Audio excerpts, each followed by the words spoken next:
కర్ణాటకలోని తలకాడు అనే ప్రదేశం ఒక అద్భుతం, ఒక మిస్టరీ. ఇది ఇసుకలో మునిగిపోయిన ఒక పురాతన నగరం గురించిన కథ. ఇక్కడ దేవాలయాలు ఒక్కొక్కటిగా మాయమైన రహస్య కథ. ఇదంతా ఒక రాణి శాపం వల్ల జరిగిందా, లేక ప్రకృతి విపత్తు వల్ల జరిగిందా? అసలు తలకాడికి ఆ పేరు ఎలా వచ్చింది? ఈ వీడియోలో తలకాడు గురించి, ఇసుకతో కప్పబడిన దేవాలయాల గురించి పూర్తి చరిత్ర తెలుసుకుందాం. లిజన్ కేర్ఫుల్లీ ఛానల్కి స్వాగతం. Please subscribe my channel. Talakadu కర్ణాటకలోని మైసూరు దగ్గర ఉన్న ఒక పురాతన క్షేత్రం. ఇక్కడ పంచలింగాలు అనే 5 ముఖ్యమైన శివాలయాలు ఉన్నాయి. ఈ 5 శివాలయాలను కలిపి పంచలింగ క్షేత్రాలు అంటారు. ప్రతి 12 సంవత్సరాలకు ఒకసారి పంచలింగ దర్శనం అనే ఒక పెద్ద ఉత్సవం జరుగుతుంది. ఆ సమయంలో లక్షలాది మంది భక్తులు తలకాడుకు వస్తారు. కావేరీ నది ఒడ్డున ఉన్న ఈ 5 ప్రత్యేక శివలింగాలను ఒకే రోజు దర్శించుకోవటం, ముఖ్యంగా ఇసుకలో కూరుకుపోయిన శివలింగాలను ఈ సమయంలోనే చూడగలగడం, దీనివల్ల లక్షలాది మంది భక్తులు తరలివస్తారు. ఎందుకంటే ఇది చాలా అరుదైన యోగం. కార్తీక మాసం కృష్ణపక్షంలో విశాఖ నక్షత్రం మరియు కుహయోగం కలిసినప్పుడు ఈ ఉత్సవాన్ని నిర్వహిస్తారు. శివుని 5 ముఖాలకు ప్రతీకలుగా భావించే ఈ 5 లింగాలను ఒకే రోజు దర్శించుకుంటే విశేష ఫలితాలు దక్కుతాయని భక్తుల విశ్వాసం. ఇసుకలో దర్శనం. తలకాడులో అనేక దేవాలయాలు ఇసుక దిబ్బల కింద కూరుకుపోయి ఉంటాయి. పంచలింగ దర్శన సమయంలోనే ఈ లింగాల వద్ద ప్రత్యేక పూజలు చేసి వాటిని దర్శనానికి అందుబాటులోకి తెస్తారు. భక్తులు గోకర్ణ తీర్థంలో స్నానం చేసి వైద్యేశ్వర ఆలయాన్ని దర్శించిన తర్వాత కావేరీ నదిలోని వివిధ తీర్థాల్లో స్నానం ఆచరించి మిగిలిన 4 లింగాలను పూజిస్తారు. ఇప్పుడు పంచలింగాల క్షేత్రాల విశేషాలు తెలుసుకుందాం. 1. వైద్యనాథేశ్వర టెంపుల్. తలకాడులో అత్యంత ముఖ్యమైన శివాలయం. ఇక్కడ శివుడు వైద్యనాథేశ్వరుడు అని పిలుస్తారు. వైద్య అంటే వైద్యుడు కాబట్టి ఈ దేవుడు రోగాలను నయం చేసే శివుడు అని భక్తులు నమ్ముతారు. చోళరాజులు ఈ ఆలయాన్ని నిర్మించినట్లు చరిత్ర చెబుతుంది. 2. పాతాళేశ్వర టెంపుల్. ఇది చాలా పురాతనమైన శివాలయం. ఇక్కడ శివలింగం గురించి ఒక ప్రత్యేక విశేషం ఉంది. రోజులో వేర్వేరు సమయాల్లో ఈ లింగం వేర్వేరు రంగుల్లో కనిపిస్తుందని భక్తులు చెబుతారు. 3. మరులేశ్వర టెంపుల్. గంగా వంశరాజులు నిర్మించిన ఆలయాల్లో ఇది ఒకటి. ఇక్కడ పెద్ద శివలింగం ఉంది. చాలామంది భక్తులు ఈ ఆలయాన్ని అత్యంత పవిత్రమైన స్థలంగా భావిస్తారు. 4. ఆర్కేశ్వర టెంపుల్. ఇది తలకాడు ప్రాంతంలో ఉన్న మరో ముఖ్యమైన శివాలయం. ఇక్కడ శివుడితో పాటు దుర్గాదేవి, భైరవుడు విగ్రహాలు కూడా ఉన్నాయి. 5. మల్లికార్జున టెంపుల్. ఈ ఆలయం కావేరీ నది దగ్గర ఉన్న కొండపై ఉంది. పురాణం ప్రకారం కామధేను అనే దివ్య గోవు ఇక్కడ శివుడిని పూజించిందని కథ ఉంది. వీటిని పంచలింగాలు అంటారు.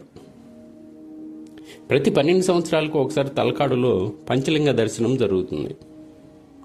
ఈ సమయంలోనే భక్తులు ఈ 5 ఆలయాలను దర్శించి శివుని ఆశీర్వాదం పొందుతారు. ఇందులో ఆసక్తికరమైన విషయం ఏంటంటే తలకాడు ఒకప్పుడు ఒక పెద్ద వాణిజ్య కేంద్రం, శైవ భక్తుల పవిత్ర స్థలం, మహా ఆలయాల నగరం. అసలు మొదట ఇప్పుడు తలకాడికి అసలు ఆ పేరు ఎలా వచ్చిందో తెలుసుకుందాం.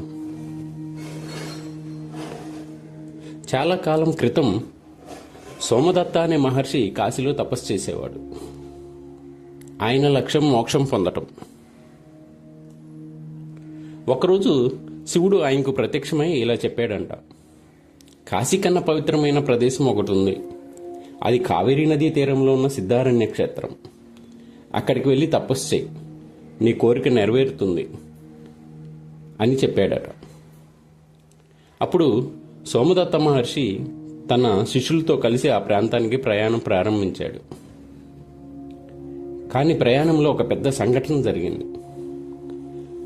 అడవిలో ఏనుగుల గుంపు వారిపై దాడి చేసింది. భయంతో వారు చివరి శ్వాసలో ఏనుగు ఏనుగు అని పలుకుతూ ప్రాణాలు విడిచారు. ఆ కారణంగా తర్వాతి జన్మలో వారు ఏనుగులుగా పుట్టారని కథ చెప్తుంది.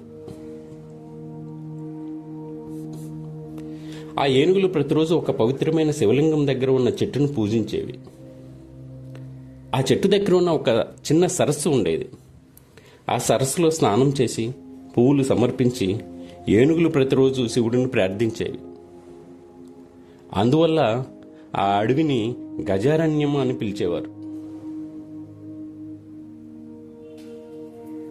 ఒకరోజు అక్కడికి 2 వేటగాళ్ళు వచ్చారు. వారి పేర్లు తల, ఇంకొకటి పేరు కాడు. వారు ఏనుగులు ఒక చెట్టును పూజిస్తున్నట్టు చూసి ఆశ్చర్యపోయారు. ఏనుగులు అసలు ఈ చెట్టును ఎందుకు పూజిస్తున్నాయి, ఈ చెట్టులో ఏముంది అని తెలుసుకోవడానికి ఆ చెట్టును కత్తితో నరికారు.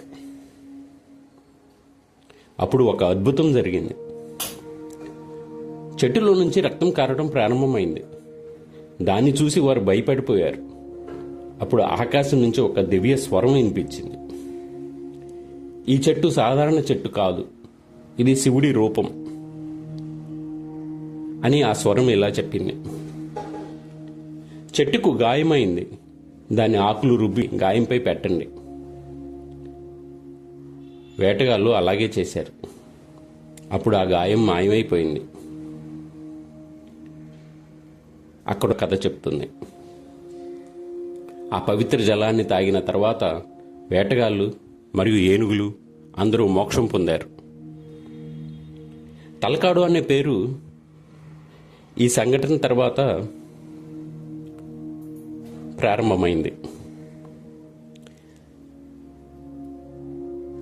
అలా ఈ ప్రాంతానికి తలకాడు అనే పేరు నిలిచిపోయింది.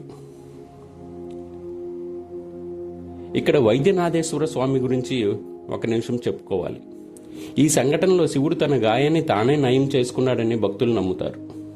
అందుకే ఇక్కడ శివుడిని వైద్యనాథేశ్వరుడు అని పిలుస్తారు.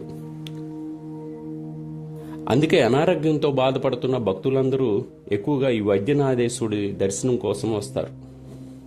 ఇక్కడ ప్రార్థిస్తే రోగాలు తగ్గుతాయని వారి విశ్వాసం.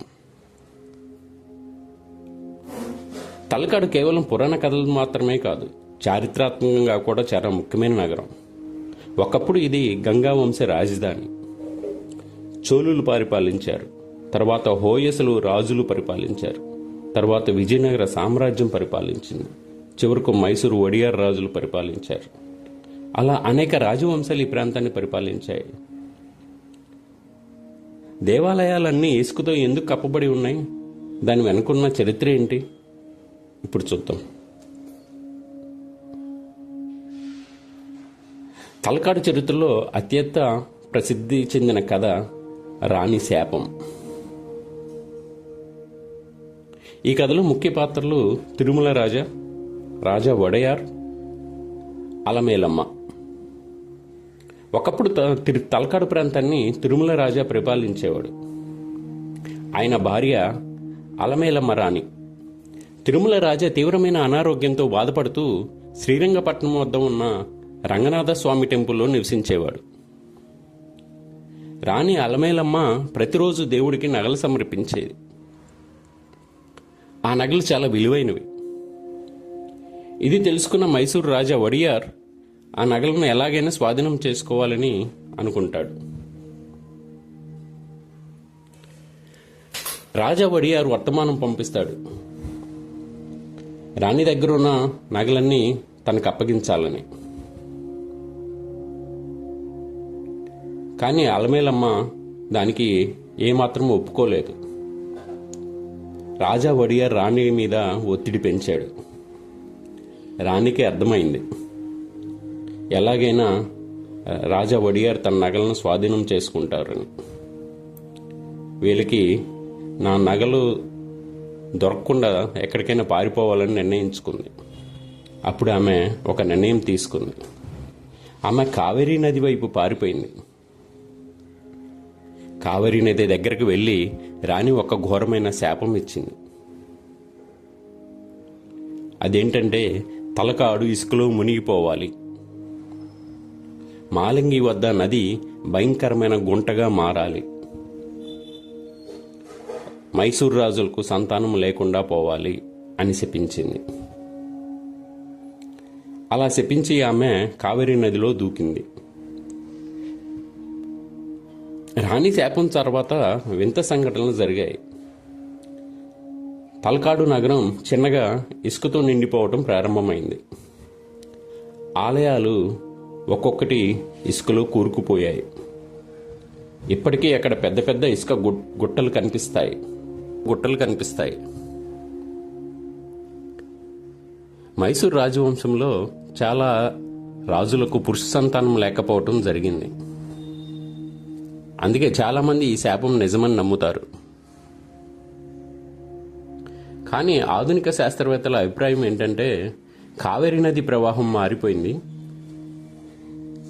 అక్కడ ప్రవాహం వల్ల గాలి ద్వారా ఇసుక చేరింది. భూభాగంలో జరిగిన మార్పుల వల్లే ఇదంతా జరిగింది అని చెప్తారు.